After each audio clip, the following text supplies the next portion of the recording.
Hello, everybody. Welcome to Jesse's Tea House. I'm Jesse, here with my guest today, John Schmidt. Hi, everybody. John is a musician, an artist, an audio engineer, and we actually met many, many years ago when we studied together in China, in Beijing. So in 2010, we were both in Beijing together learning Chinese. Then both of our lives took a twist. I stayed in China doing Chinese comedy. You came back to Hollywood and joined the music industry. Yeah. Yeah. So basically the idea of this show, for those of you who are new, is we drink tea, we talk, we share some interesting stuff, and just the types of friends of mine that I would just normally be having over for tea. Now we're doing that over here on the show. So you excited? Pumped. Pumped. Awesome. So first tea, we're going to start out with one of these. This is the new Snow Jasmine that we have. This is one of the ones that's going to be in the subscription box. In fact, it is in the subscription box. And give that a smell. Yeah. Good? It smells amazing. Is that good? Yeah. Yeah. Have you had jasmine tea before? I'm sure you must have somewhere, right? Probably. I don't know if I've had snow jasmine. Snow jasmine. Yeah. This is the. It's called snow jasmine because it's got that little white, sort of the white hairs on the leaf shows that we have some good quality tea here. A lot of the jasmine tea in the States is actually it's sprayed with jasmine oil, which smells good when it's dry. But then you then lose all the flavor because the oil washes off and you don't actually have any jasmine flavor. And for our stuff, this stuff is what they do is they take the green tea and then they lay jasmine flowers on top of it. And in nighttime, the flowers start to aromatize. They send out the scent that leaks into the tea. And then we do that 4 times. So scented 4 times, 4 batches of flowers on the same tea. And so the result is you get like a much deeper jasmine flavor. So excited for that. It's amazing. It'll be fun. So give everybody a little bit of a introduction, sort of. Who are you? How did you find your way to LA? And what sort of stuff do you do? Yeah, so I went to normal college first. Normal college. And then I went to music school at Berklee College of Music after that. Nice. I wanted to get into music, but I didn't really know how to do it. So I started at Berklee. Then I worked really hard. I got a job at what was then Serenity East, which was Sanctum Sound, which was like one of the bigger studios in Boston. And then one summer I just had a fantastic stroke of luck, and then Justin Bieber came into the studio one night. Oh my gosh! Wait, so you were just like chilling in the studio, and Justin Bieber walks in, or how did this happen? So I had finished like a full day of work. I'd been in the studio for like 10 hours, or like with this like opera singer. It was like not fun. And then and I remember like at the end of the day, I was like pretty over it, and I was leaving, and then I got a call from the studio owner, and he was like, "Please go back to the studio." Yeah. And I was you're like, is it more opera? No. Yeah. I was like, I just don't want to go back. And he was like, please go back. And I was like, why? And he wouldn't tell me. And so I went like begrudgingly went back. Yeah. And so I'm just like sitting in the control room. Then I hear like thud, thud, thud, like these knocks at the door. I go to the door. I open the door. And this dude with a silver briefcase just walks right past me. And like, it's like the nuclear football. No, like what's in this briefcase? I had no idea who he was. Was Justin in the briefcase? No, okay. No, so yeah. So what happened? So the guy walks in. So and like didn't say anything to me, and he was like, "Where's the control room?" And I was like, "Over there." Yeah. I was like, "Who is it? Can I curse? I can't curse." Yeah.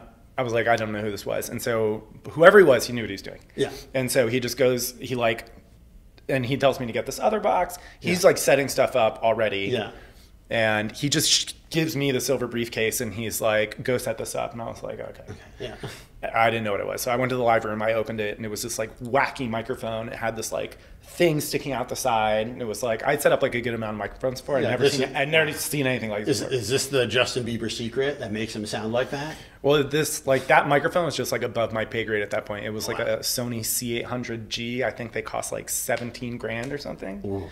They're like pretty spicy. They're pretty good. It's like a car. Oh yeah, like it's crazy. The nicer mics are like that much. So so this guy comes in with a secret special microphone and a special suitcase. Yeah, you set that up. Yeah, I mean it was like luckily I set it up right and it worked, thank God. So it turns out that guy was Josh Gudwin, who's like Justin Bieber's engineer. I didn't know that at the time. And then I'm sitting in the back in the control room, and I hear like thud, thud, thud. Yeah. go back, open the door. I'm like brushed aside by this guy who's like 7'8", and like literally just like moves me out of the way. And then there's like this parade of like 25 people, like one of which is like happy birthday, and I'm like thanks. And then at the end, it's like Justin Bieber is just like bobbing around, and it was like that's why it was insane. And it was like, you know, I'm just some kid at music school, and then it's just like. So do you think that was like part of what made you want to get into the industry in general? You just see like, whoa, these people get fancy mics, they make a lot of cool music. Well, I definitely, I mean, I was already like dead set on doing what I was doing. I mean, that's why, and like I worked so hard, and that's like how I got the job at the studio. Like most Berklee engineering students never even get a job at a studio, you know what I mean? But I got one in like 2 years. Nice. Just because I was grinding so hard. But that was a cool night because that night they recorded a song called Recovery off of his album Journals. And he was playing a show at the Garden, I think, like either the next night or something. And they just recorded that song while they were in town. And the guy who said happy birthday to me is a guy named Jason Boyd, aka Pooh Bear, who's like one of the greatest living vocal producers like of all time. That's cool. So you're just like, but that's the thing, is like you stick in the industry, you work it out, and then one night just like sort of like this stuff can happen if you're in the room at the right time. Yeah, I mean, a lot of it is just like, you know, what's that expression, like luck is when hard work meets opportunity, you know, and that was exactly true for me. You know, I worked really hard to put myself in that position, but also like how I have no control over whether Justin Bieber rolls in or not. You know, that's true. So very, very cool. Let's try some of the scent of this. Smell the jasmine. It smells amazing. Oh, that does smell really good. So the jasmine tea, we actually have a black jasmine on the site, but this is the more traditional green jasmine. This first steep, now normally a lot of people who watch our channel, they're like, oh, I pour off the first steep, and I usually do, but for green teas, you don't get a ton of steeps, so we're just gonna give a little to the tea pets. I want to pour tea on the tea pets. Give them a little. That's my favorite. Like John's like, this is like what I knew about what I was coming here to do. That's right. Like give them a little. My favorite part of the TikToks is feeding the tea pets. Yeah, the tea pets they're definitely in there. So here we'll give this already start a refill, and we can enjoy this first steep right here.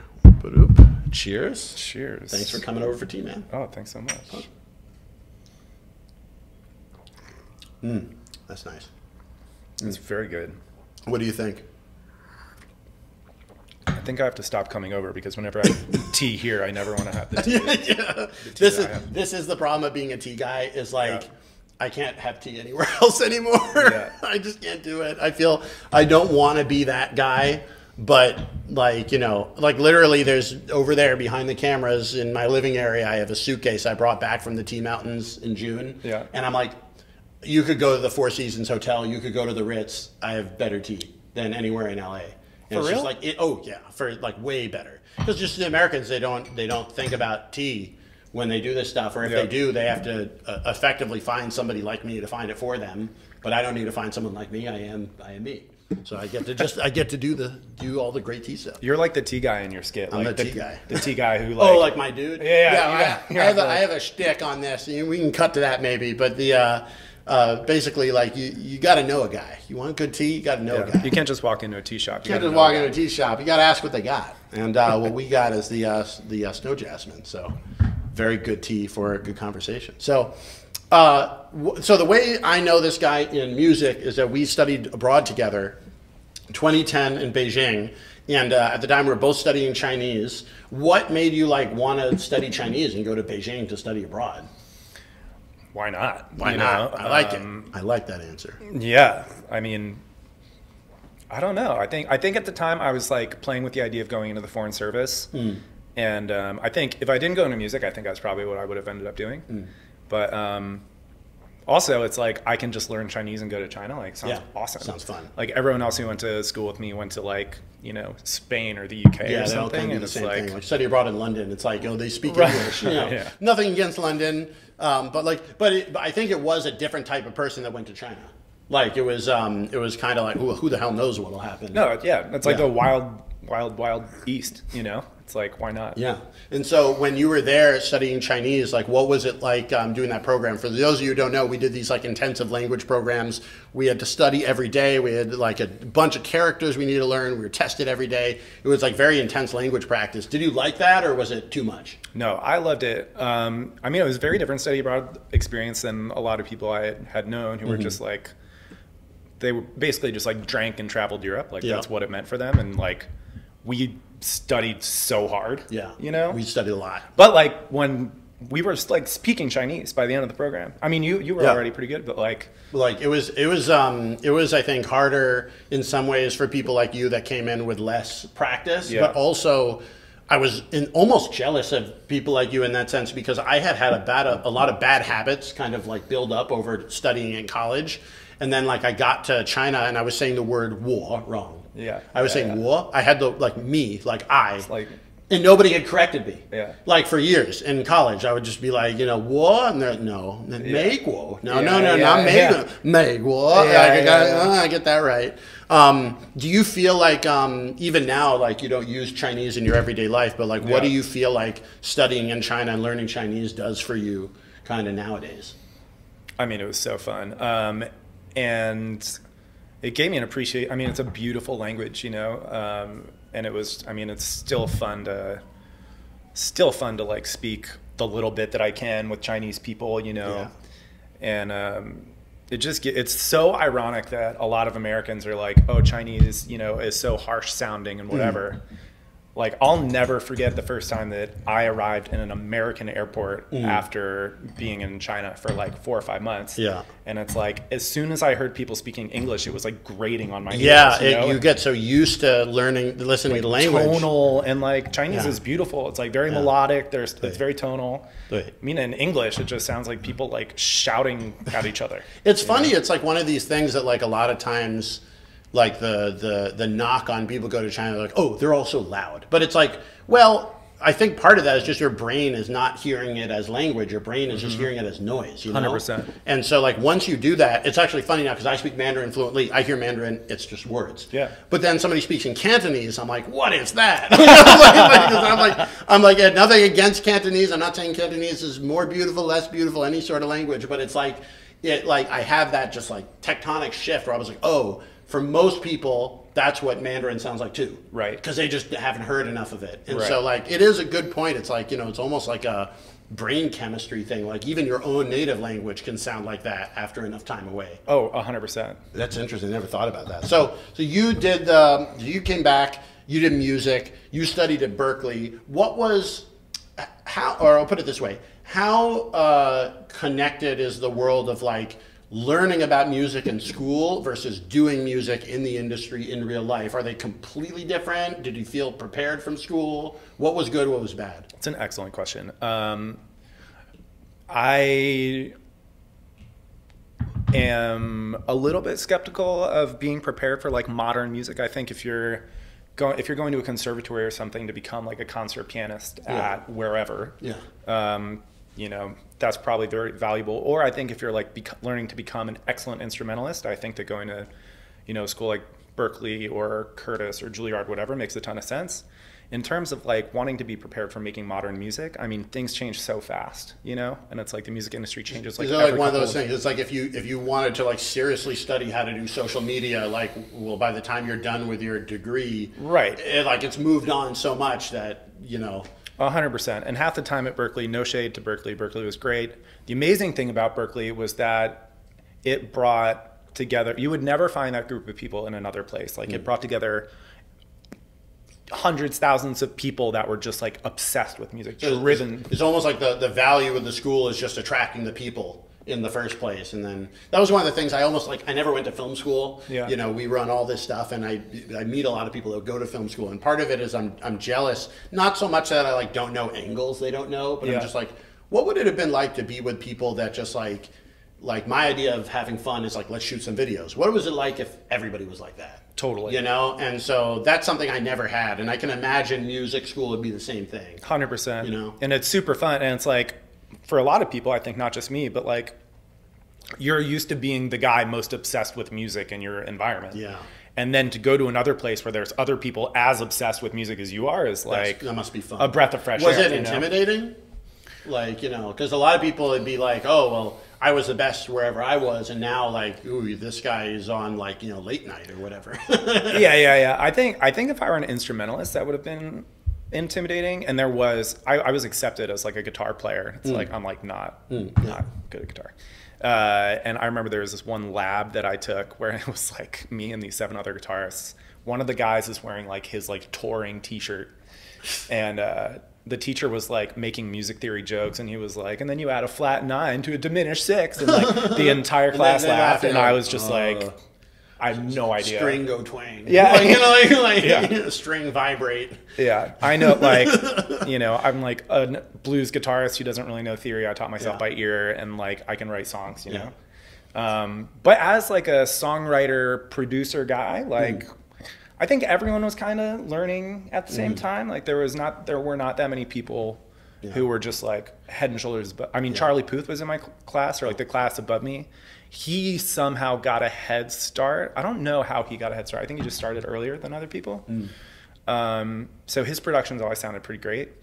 But by and large, everyone else was like learning. Yeah. Did you like, was it, so you were like in the school of Charlie Puth at the same time. Is it possible to tell like while you're in school who's going to be like the bomb and who is, you know, never going to make it, or you really can't tell? You could. There was like a cool kid mafia in like my class, and Charlie Puth was in there. Betty Who was in there. I don't know if y'all know Betty Who. Vincent, I don't know if you got. He was on the 5 or whatever, and he had this like amazing performance. I think he should have won. But so there was kind of like cool kid mafia, and I had like tangential meetings with Cool Kid Mafia. I was not in the Cool Kid Mafia. You were tangentially cool. I was tangentially cool. That's the right place to be. Yeah, I guess. The place to be. But like, I don't know. It was... Yeah. What would you say, like, for people that are like, you know, because one of the things I like about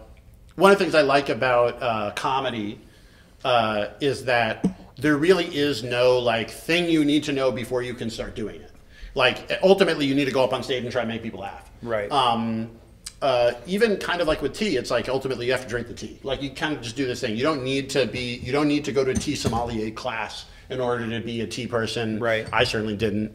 You don't need to go to a comedy class to learn how to do comedy, although you can. Yeah. Do you feel like with music it's really the same way? Like you can go to music school, but if you want to do music, there's really nothing stopping you? Or no, what do you think? I think that's entirely right.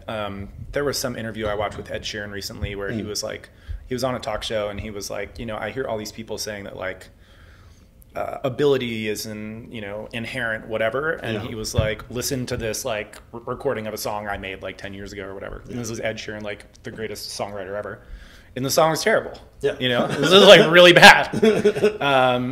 And I know you just stink. Everyone stinks at the beginning, and that's life, you know? I think, so to answer your question, at least when it comes to like writing songs, you just have to try and actually with anything, production, whatever, you just need to try. Yeah. And you just need to continue. You just need to like it so much, or just you're so obsessed with it you can't help but try. And you just have. That's kind of the whole thing. Yeah. You know. Because I feel like a lot of like the cool thing about like music and all these creative arts in the time of the internet is like. I think before you had to move to Hollywood, you had to move to New York. There really wasn't like a real way you could say do it otherwise. Music now, like you could make a song in your basement or whatever, 100%, and then like it can be big, and like then you can be like up doing festivals, like you know, like 100%. It's crazy. So like, do you think that like what do you think the value is of living in a place like Hollywood now? Because you live here in LA, you work in the industry here. Is this something like if you're new to music, like, oh, you could totally skip this? Or is there still a lot of value to being here? That's a good and hard question. To answer that question, honestly, I'm not sure. I've heard the stories where, you know, someone, you know, makes a song in their bedroom. I think Grimes was like making music in her bedroom, like wherever Grimes grew up, you know? And she, you know, she blew up, she came out. So that definitely happens. I'm not going to say that there's no value to being out here just because like LA is the music industry is just not a huge place. You know, and like A&Rs go to school night. You know, school night is at what is that place called? It's right by Capitol Records, Bardot, maybe. And like real A&Rs go to school night. So like you can get a gig at school night and like you will be seen by A&Rs. And it's a small community. So if you meet one person, two people, you know, then you'll go out to lunch with their friends. Or, you know, I've met A&Rs when I'm out surfing, you know, or, you know, my ex-girlfriend worked at Capitol Records. And so I met the whole marketing team at Capitol Records. So it's like, I'm not going to say that there is no value to being out here, because you do meet people, and, you know, things can move so fast. It's like this person knows that person knows that person. Your music gets in the right hands, and then something can happen. Yeah. So like sort of like career-wise, it can be useful. Artistically, do you feel like people are better off, or like do you feel like you write better stuff when you're in the mix of all the Hollywood stuff, or when you get yourself away from that for a bit? That's another. You seem surprised. I'm asking good questions. What's in the tea? What's in the tea?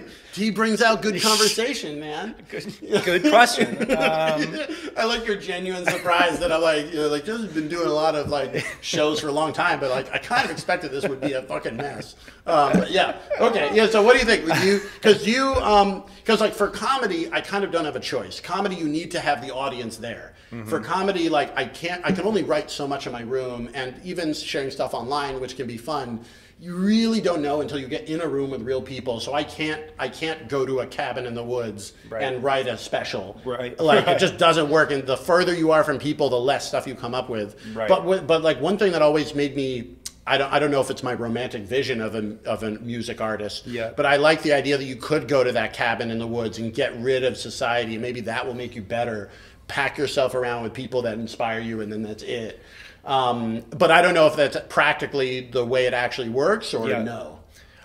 It's a good question. I think everyone's different. I think that's the answer. You know, there are some people who they thrive co-writing, you know, and every song has 3 to 4 co-writers on it, and all the co-writers are different, and that's how they are creative, and they don't know how to be creative any other way. So if you put those people in the cabin by themselves, they'd be like, what am I doing here, you know?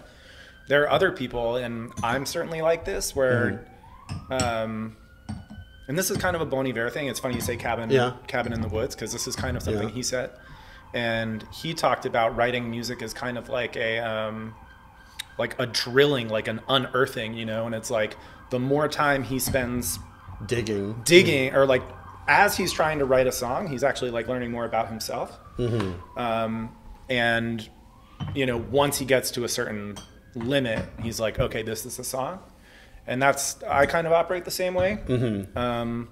So I think for me, once like a song has an identity, or I kind of know what I'm roughly like the box that the song lives in, closer to the finishing stages, it's helpful for me to have other people, and it's like, you know, the parameters of the box are defined, but what about this thing or this thing in the box? What's the best way to do that? I mean, but I think everyone kind of has to answer that question on their own. Interesting. Because like one thing that I kind of get interested in is like whether is the process of being an artist kind of at scale once you've made it. Like it's a delicate thing. It's like a lot of times like you're funny because like you're really going through shit. You know? And then like, you know, if like you lived in a mansion, maybe you just wouldn't make any jokes. If somebody has a joke, it's like, you know, observational comics. Once they get rich, all their jokes are about driving cars. Because that's what they want to spend their time on. They're driving cars, and they come up with car jokes. But like for music, because you work with a couple of the people you mentioned, Avril Lavigne, you made like, you know, projects with her, Flo Rida, also Jason Derulo. For these sorts of artists, like, do you find that like, do they work like regular people? Like, is the work process the same process that you'd be going through in your bedroom? Or is there something about once you're a star, once you're a mega hit, once there's a lot riding on it, you know, stuff changes? Not all mega stars are created they're not all the same, you know, like there are people too. And, you know, a lot of the bigger artists, you know, they are, I don't think I'm like letting the cat out of the bag here, but like hold on to your seats. Like Britney Spears doesn't write all of her songs. Yeah. You know. You heard it first here. You know, don't have the Britney fans on us. Yeah. Yeah. But like, you know, but this is like a thing is like the artist that you know, so many people were involved in getting that person out under what appears to be their own name. For right? a lot of the time, there is a class of professional songwriters in the music industry, you know, and it's like they are all writing songs all the time, and the artists a lot of times like aren't even involved. They're not involved in the songs, you know. They're pitched the songs, so there'll be like an army of writers. Here's what'll happen. Yeah. So word will get out on the street that Katy Perry is writing a new album.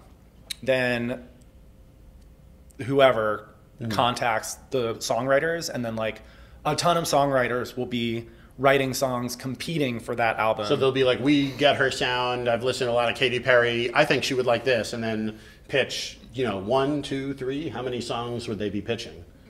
And I mean, who knows? But like the final number that comes to A&R are probably like 100 more. Wow.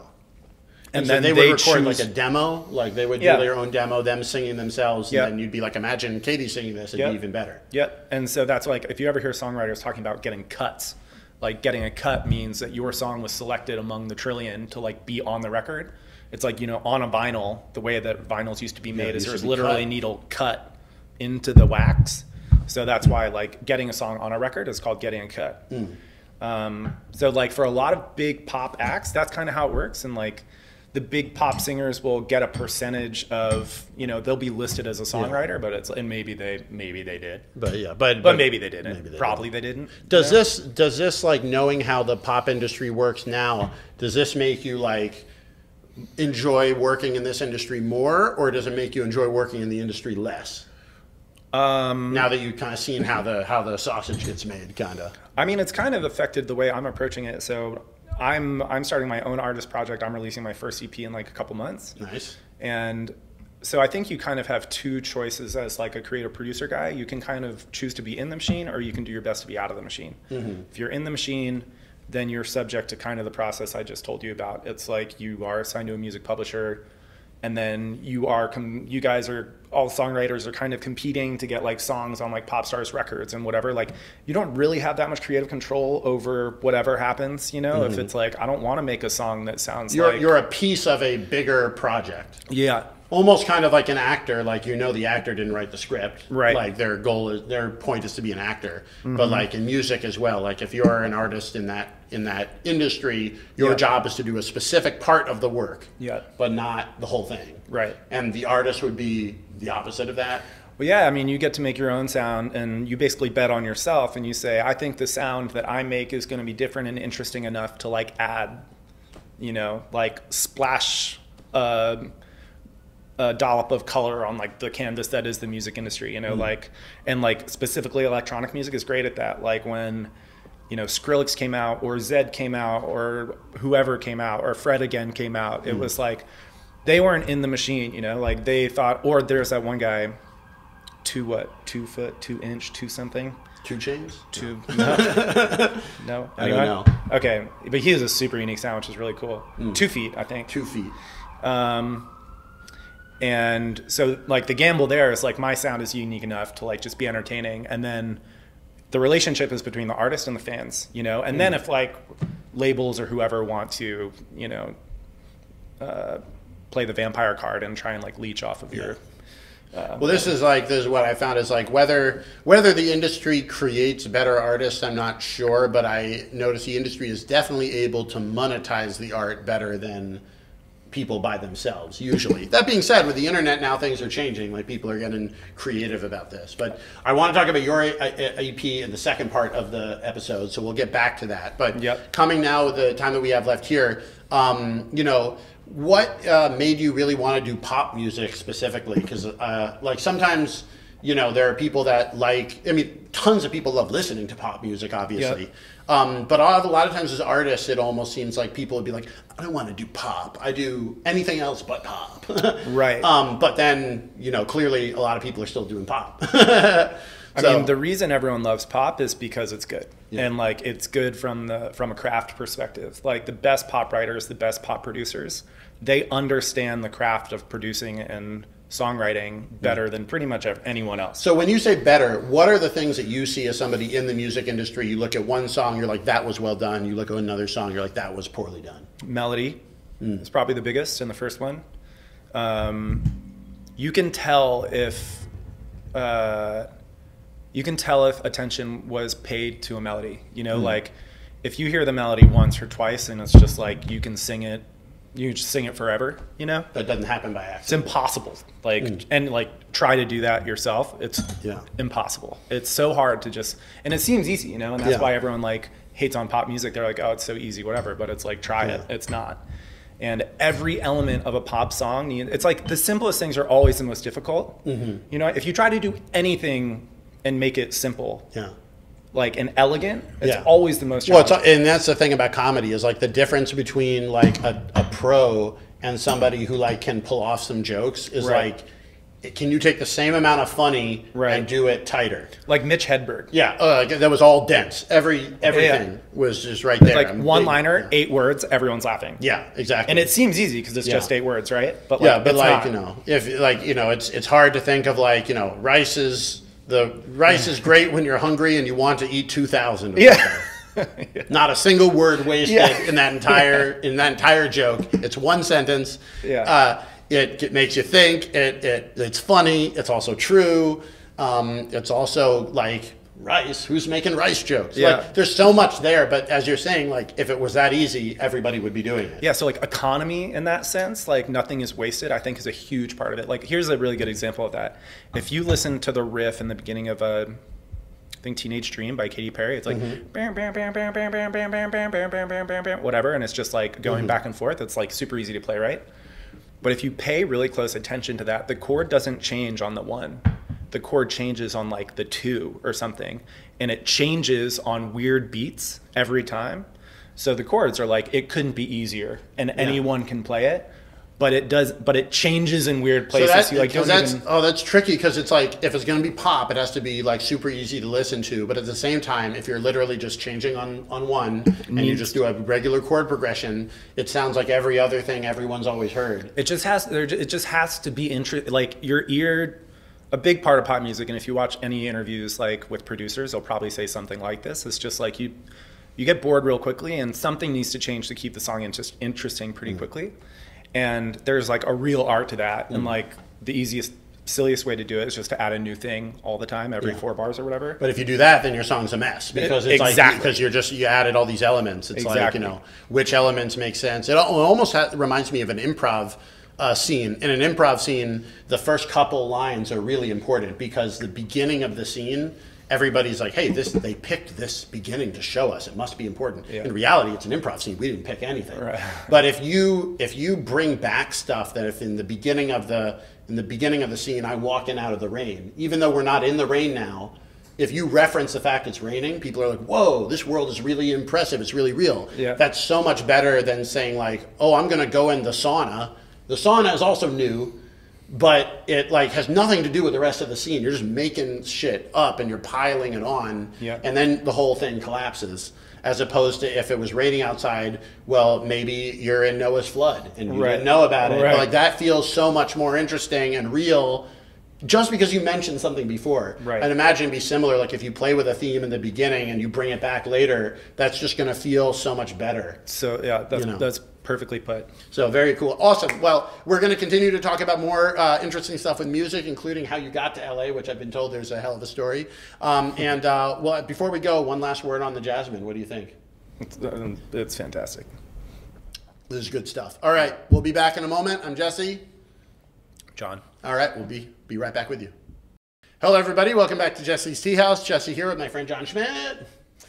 John's a music producer. We're going to be talking more about making music and sort of this, what all that experience of working with some top artists here in Hollywood, what that means when it comes to making his music personally. I just am always fascinated as like a guy that makes stuff, how other creators make stuff. And like I find a lot of times the techniques that are used in one industry, like that are kind of common practice, you bring that to another place, and you're like, oh, that really solved my problem. So I was like talking. But before we get into more music talk, we're going to be trying some of this. This is my tea guy Gudwin in Yunnan. In June, I went on a 6-day tour with him in this giant Lincoln van, going throughout the tea mountains, all up and down 5, 6, 7 hours a day, driving to these different tea mountains to drink the best teas. This is his 2010 Reserve cooked pu'er tea cake. And open it up here for you. Is this the stuff that... This is the good stuff, man. Is this what like rich people give to each other as gifts? Yeah, so this is the sort of thing that like you'd gift a tea cake to somebody as a gift. The more expensive, the better. Part of the challenge is finding really good tea that also has not been, in Chinese they call it chao qilai, like, you know, like the price gets raised up, like almost like, you know, crypto style. Yeah. You know, like some of the tea can sell for unbelievable amounts of money. Drinking wise, is it that much better? Right. Who knows? But this is really good stuff. This is ancient tree tea that has been aged since 2010. It's a cooked pu'er, so it's going to be very dark and earthy and smooth. And just excited to be able to get this on the site. This is, the moment this hits the site, it will definitely be the best quality cooked pu'er that we have on there. Oh, yeah. Because this is the real deal, baby. 13 years age now. Oops, no. Oops, that's fine. Ooh. Yeah. So especially once we get that first steep out, you're gonna see this. What's your, are you a tea guy? You ever had any like real teas other than, I guess, coming over to my place for tea? I drink tea all the time. Do you? But it's like Yeah. PG tips. Oh yeah, you gotta get good stuff. I know. We'll give you some. We'll give you some on your way out. The first steep of this. This is definitely one where I do wash the tea, and you'll see why, because the color difference is going to be pretty dramatic between this first steep and the rest. But first, enjoy that smell. It smells really nice. It's really good. I just love the pu'er smell. It's like some people it takes a little bit of adjustment to get to, but I just like it immediately out of there. No, it's like what's the word? Very floral. Yeah. It's wonderful. Smells like Yunnan. And so you can pick a tea pet to pour on. All of it? Yeah, whichever you want. You can half and half, whatever you want to do, man. It's your thing. I'm going to give most of it to the Cobra. There we go. I don't drink any of this? No. But I mean, it's you can taste it if you want. It's not bad. It's just going to open up. It's going to get better. It's a little lighter than it will be. I mean, it's still really good. It's already delicious. The second steep here immediately, you'll see the color is just already incredibly dark compared to the first one. And it's weird because a lot of people are like, why wash the tea? Can't you just make it all together? You can, but part of the fun of the Chinese method is that by making smaller steeps, you kind of get to see the progression of the tea. Yeah. And it's more of like an experience going through the entire tea rather than drinking just like a giant cup. But, you know, that first steep, it was totally drinkable. But you'll see here the color difference already just a couple seconds into the like steeping. Coffee. Yeah, it's like really dark. And this is actually one of the teas I recommend for people that like coffee, because a lot of the people who are coffee drinkers are like, tea just tastes like water. And I'm like, this doesn't taste like water. Yeah. That is for sure. So here we go. Gudwin's 2010 Reserve. Cheers. Show pu'er tea. Cheers. Pump. It smells so good. Give it a taste. Very dark, earthy, woodsy. Oh, wow. Is that good? Yes. It tastes like the woods. Oh, it yeah. Smells so good. I had somebody told me, they were like, this smells like a library, like an old library, sort of like. Also, people say it smells like a barn, which doesn't sound good, but it is good. I've like never smelled this smell before. Isn't that cool? That's the thing about this is like, so in China, what they call red tea, Westerners call black tea. And what Chinese call black tea is almost never sold in the States, and that's what this is. So this is in China, they call hei cha. They call like this is the black tea. I just can't stop smelling it. It's so good. Dude, I've been thinking like scented candles. Seriously. It's like if scented candles tasted delicious. Oh, so that's good. what this is. Well, we'll enjoy this tea as we talk about music stuff. So, so you're making an EP right now. Yeah. And I'm just kind of curious from like the perspective of like the artist, like, how did you decide that you were going to make your own EP? What are the challenges, and how did you kind of fight through? Yeah, totally. So I think a lot of it, when I first moved out here, I always wanted to make music. And I didn't know which side of the equation I wanted to be on. Did I want to be part of in the machine? Did I want to kind of do my own thing? First and foremost for me was like learning how to make music at a professional level. So I worked for a producer. When I first moved out here, I worked for a producer. That's when I worked with a lot of those fancy artists. And then after that, I worked for Hans Zimmer as like a composer. Wow. I wrote a ton of music for television for like more than 12 networks.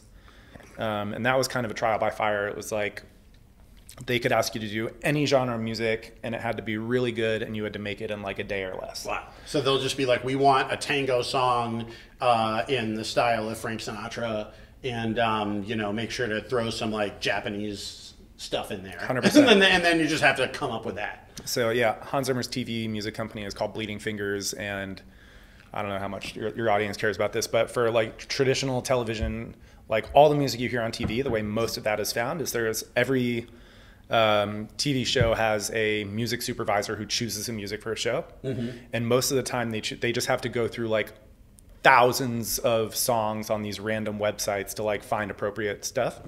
And that sucks for them. Yeah. And so the Hans Zimmer pitch is just tell us what you want and we have these amazing composers and they'll just make it. Because your time is so valuable, like it's just like a wild goose hunt to try to find it already existing. Why not just pay for it to exist the way you want it to? And so they pay more, but they get exactly what they want. Yeah. So that's what I did for kind of a long time. And that's really how I learned like the mechanics of being a music producer, like how to make things sound like the radio. What does that entail? Like, you know, for me, like I don't know really very much about music production other than like sound go up and down. Like, you know, like what are the elements that like when you're like that song was well produced, what does it mean? Economy, kind of like what we talked about before. If you listen to a song made by a new producer, it will sound, there's just a lot going on, you know, and it's just, you can't, like, if you were going to ask someone what sounds are happening at any given time, it would be really hard to point out. It's a mess. You know. It's just a lot going on. But if you listen to great songs, like Teenage Dream, like we talked about before, in the beginning, it's just, you know, they can make, and like, you can kind of pick out what's happening at any given time really easily, but the way that things are happen in such a way that it's like super entertaining.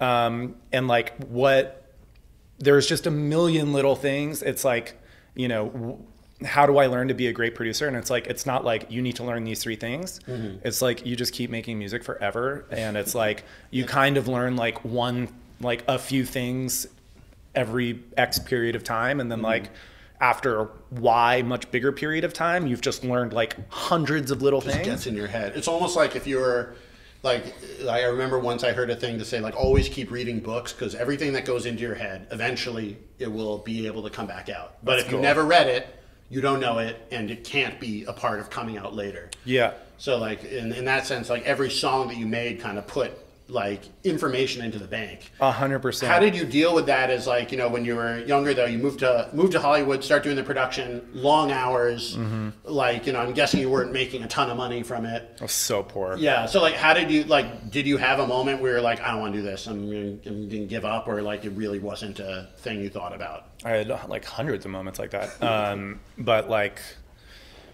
this is, like, when people ask me, they're like, well, you know, what advice do you give to younger people? Not that I'm, like, you know, super famous that I'm in a position that I should be giving everyone advice. But like the thing that I always tell people is the most important thing is, and I think this is for any creative thing, is like your why is kind of the most important thing. Yeah, I like that. And your why had better be good because it's not a question of if, but when and how many times will you have the moment that you talked about. Yeah. Like you're just gonna be like, this is super hard. I'm super poor. Yeah. This sucks. Why am I doing it? You have to have a good answer for yourself. Yeah. And the quality of that answer is really good. I think the difference between whether you'll succeed or not. That was the thing that really kept me going doing the Chinese comedy was because it was like there was this moment where, you know, obviously I like making people laugh. It's fun to be on stage. Why do a job where I suffer than a job that I like? Totally. But beyond that, it was also like, and even continuing now coming back with the tea and this stuff, like I like doing this cultural exchange.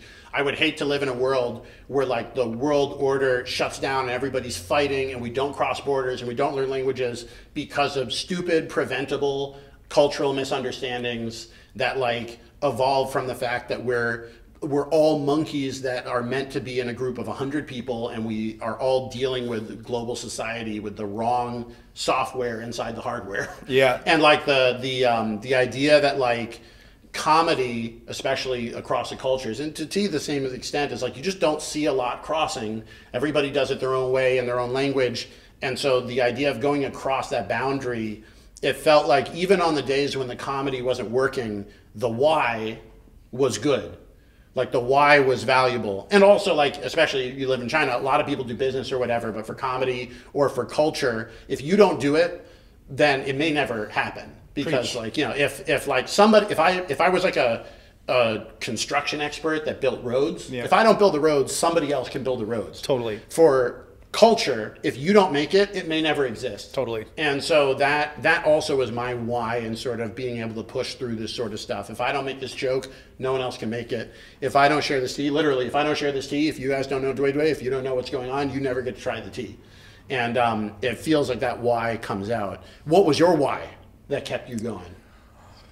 I mean, it's like, it's what I was put on earth to do, I think. Like, it's, you know, I think for some people, I was always like kind of good at a lot of stuff, you know, but the only thing that I was just like naturally, I was always really good at music. You know, I could learn songs by ear. I could, you know, I was accepted to Berklee for more than one instrument. I like, I've always been good at it, you know, and like I was told by people I was working for, like, damn, you're really good. Keep it up. So that encouragement is a big help. Oh yeah. The first boss that I had, we didn't end on great terms, but the last, in like a note that he gave me when I parted ways, he was like, if you spend enough time in front of a computer, you'll be like one of the best in the business. And so it's like people that actually know what they're talking about, that can really go a long way. Yeah. For like, from a guy with like a lot of gold and platinum records, you know, even if, you know, we kind of ended on bad terms, that like to have that vote of confidence was super helpful. Cool. So now you're making your own EP. What was the process of making it? Was there like a moment where you decided like I have to make this, or was it more of like a no? Why aren't I making my own music? It was a little bit of both. I mean, once I decided I didn't want to be in the machine, then I kind of started looking down that road, and then. But I mean, the way that I approach it is a lot different than other people. You know, there's Christian Carlson. I don't know how many people know him, but he's one half of Bloodshy and Avant, which is like a great production duo. He's a member of Mike Snow. Bloodshy and Avant wrote like Toxic by Britney Spears and a million other huge pop songs. He's also one half of Galantis, the dance group.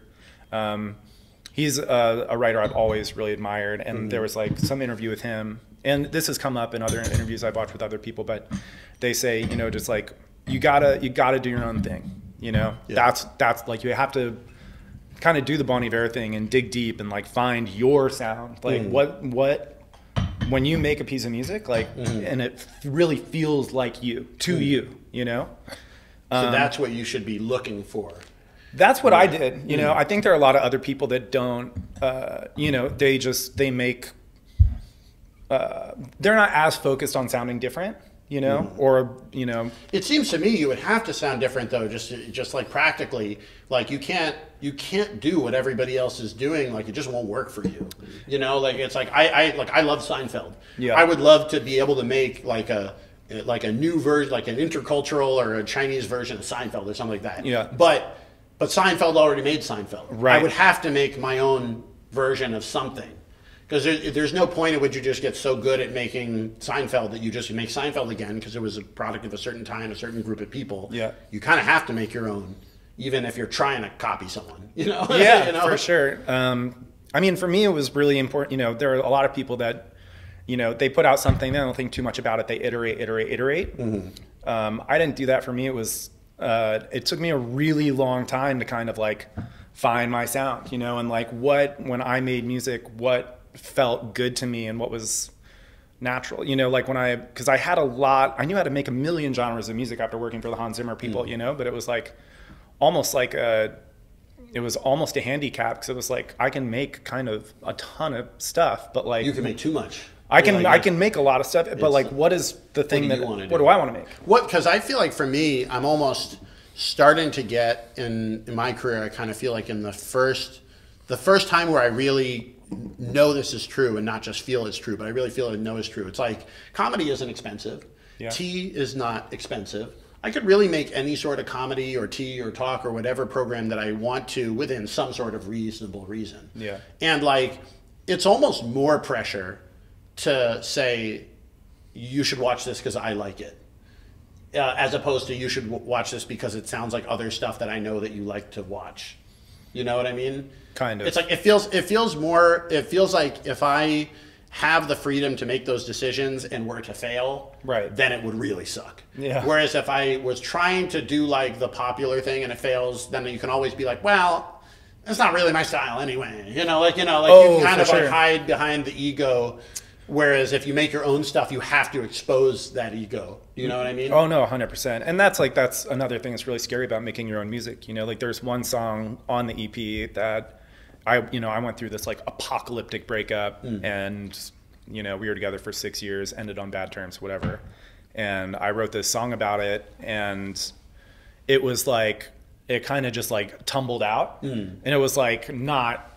The two other songs on the EP did not tumble out at all, and they took a really long time to write. This one was like, and there it was. And it's like, honestly, it's like super uncomfortable to put out. It's like, it's super raw. You'd rather have spent tons of time dulling it in some ways. 100%. The other songs are like a little bit more, I don't know. This one is super raw. I'm kind of, the only reason I'm, like, it was such an authentic expression. Like, it was like genuinely an expression of like one of the strongest emotions I've ever had. That I feel like it would be an injustice, like to my own feelings to not, put it out. Try to put it out. Yeah.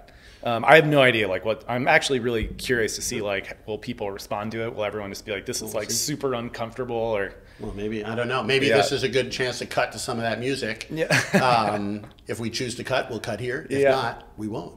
But, so you're making this stuff, and once you have the idea for a song, does it start from a technical perspective first, and then you write lyrics? Do you start with a emotion and then build out the sound? Like, what are the arrows? How does one lead to the other for you? I start with the song always, and melody specifically. So yeah, that's always kind of the thing for me. Like, because once you have a song, then the production is really about just like, how do I make the song more of what it is? The other way, like just making a production for production's sake is like a little bit harder for me to understand.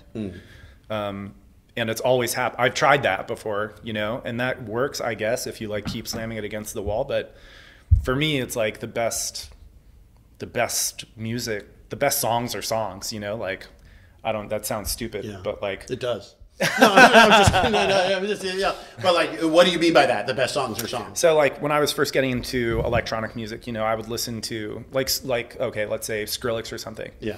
And a lot of people think that music is like driven by like wacky sounds and stuff like that. But even if you listen to Skrillex like best known songs, like you can play them on a piano. And they sound beautiful on a piano. Really? Oh yeah, without the whatever. It's almost like, it reminds me almost of like how like T-Pain like started doing auto-tune, and then everybody was doing auto-tune. Yeah. And then I was surprised when I listened to T-Pain. I'm like, ooh, he can really sing. He's an amazing singer. He's really good. No, he's an amazing vocalist. Like, I listened to the T-Pain Tiny Desk concert, like on NPR, and I was like, they have T-Pain on? Like, isn't this the buy you a drink guy? Yeah. But like, no, he didn't just want to buy you a drink. Or take you home with me. He also really could sing. No, he's like an amazing. He did a feature on, when I was working for that first producer guy. He did a feature on one of the songs, and like we put on the autotune. It was like, wow, he's incredible. That's crazy. Would you say that people who get to the top in Hollywood, are they really good at what they do, or are they kind of just like they signed to the right contract, they got brought up in the right thing, they're willing to do the types of things that make money?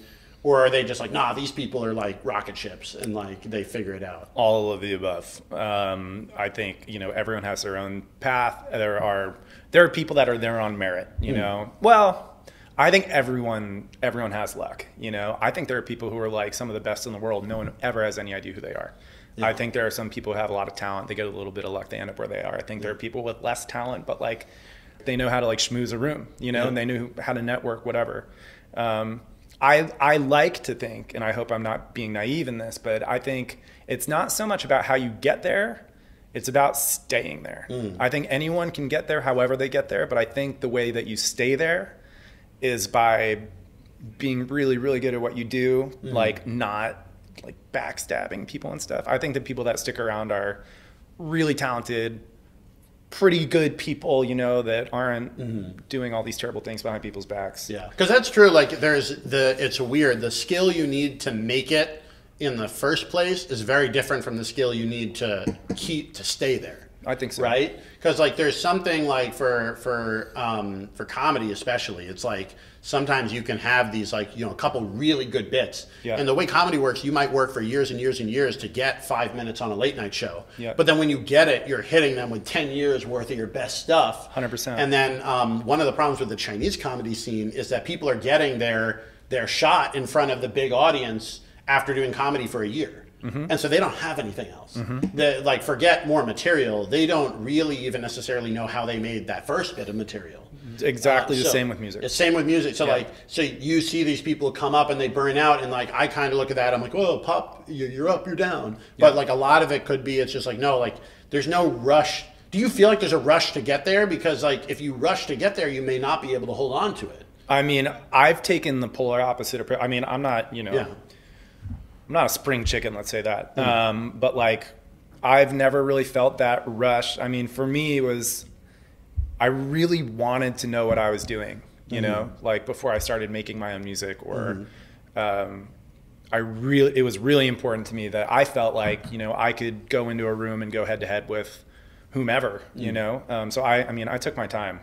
I think there is a lot of pressure in music to, you know, be young and whatever, but like, I don't know. That just wasn't my... It's not, even though obviously like young people are oftentimes more attuned to like what's hip now, like there's nothing inherent in music or comedy for that matter that you have to be young to do it well. In fact, like a lot of times in comedy, like part of the challenges for young comedians is like, you do great in college because you do lots of college jokes to other college students. Yeah. And then you get out in the real world and you're like, oh, my college jokes don't really work when it's not just college kids. Totally. And then like, what do I talk about? But you don't have anything to talk about because you haven't done anything. Yeah. It's almost like the same with writers, like people who do like creative writing masters directly out of college. You haven't lived. Yeah. You know, you can write about being a writer or wanting to be a writer, but like, you know, that's one of the things where I like, you know, for like unintentionally, one of the best things I could have done as an artist was like live abroad. Totally. Like, you know, just like having a chance to be out in another culture, making a life in a new place, and like kind of having to redo a lot of stuff. It sounds like a lot of effort, but it was fun at the time. And then coming back, it's like, you know, and you also interact with different experiences. So it leads me more to be able to deal with that sort of Hollywood machine, having been in the Beijing and the Chinese internet and the entertainment world. And then I come back here and I'm like, actually a lot of stuff that's like really like, that sounds like really intimidating for other people. Like it's just better here. Totally. Like, you know, like the agent system here is hard, but like at least your agent can't literally blackmail you out of the country because they hold a license and the only reason you're allowed to perform is because your agent has a license. Right. Like, oh, I don't have to deal with that here, which is nice. So do you feel like, going back to your own stuff, how would you feel like your experience of working with all those big artists then comes into making your own music? I've just kind of seen how big records are made, I think. And I just kind of have a sense for, I don't know, I've seen how they do it. I've had a lot of experience, you know, making different kinds. I've just spent a lot of time making music, you know? And so now it's like you know, I took the long route and I was like, I really, really want to know how to make this stuff. Yeah, it takes a little bit longer, or a lot longer, I guess.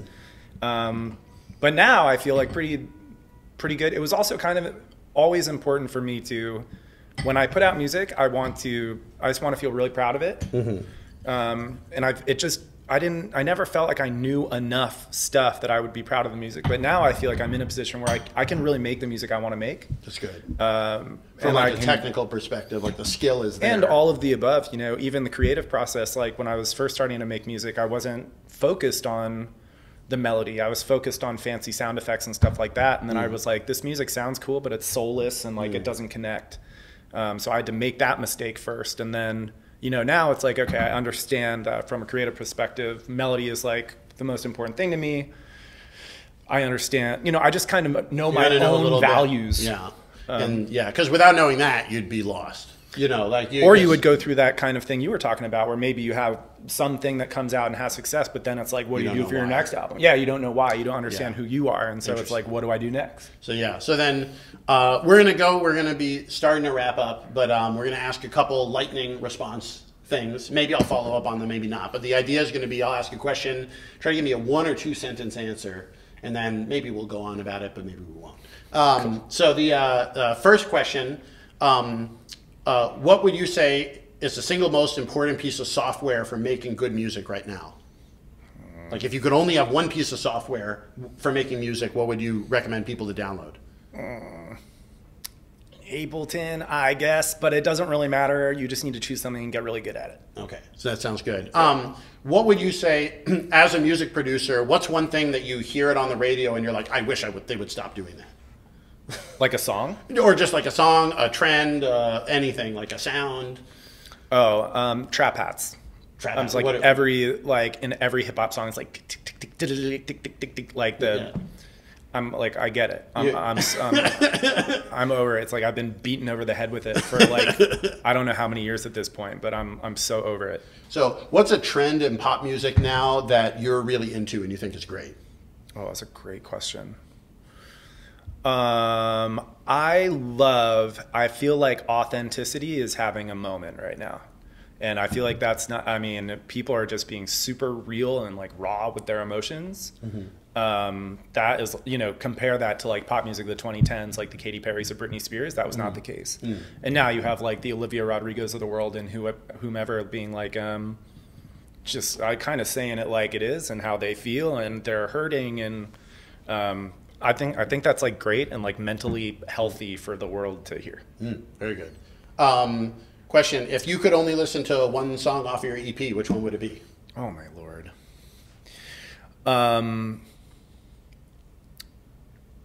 Can't Breathe. Can't Breathe. And why? What about that song makes it be like, oh, you got to listen to this? It feels good. Feels good. Good. This is from the man who said songs are songs. This is true. This is good. I like it. Continuing on. So you learned, you studied abroad and you learning Chinese, and then later you did music stuff that had nothing to do with Chinese. Yeah. What was valuable to you about that time learning Chinese? Oh, man. You're really good at this. I just love how surprised you are. That I'm trying to, I don't know. Should I have prepared this stuff? I feel like I should have prepared. No. Chinese is a beautiful language. I think the overarching question is you can really learn to appreciate something that you have no understanding of. There can be something you just don't understand at all, and then you engage with it and spend time with it, and it goes from the scary thing that you don't understand to like one of the most beautiful things you've ever seen. Wow, I like that. I like that answer, especially the musical nature of the language. Do you feel like being a music person helped you learn Chinese? Yes.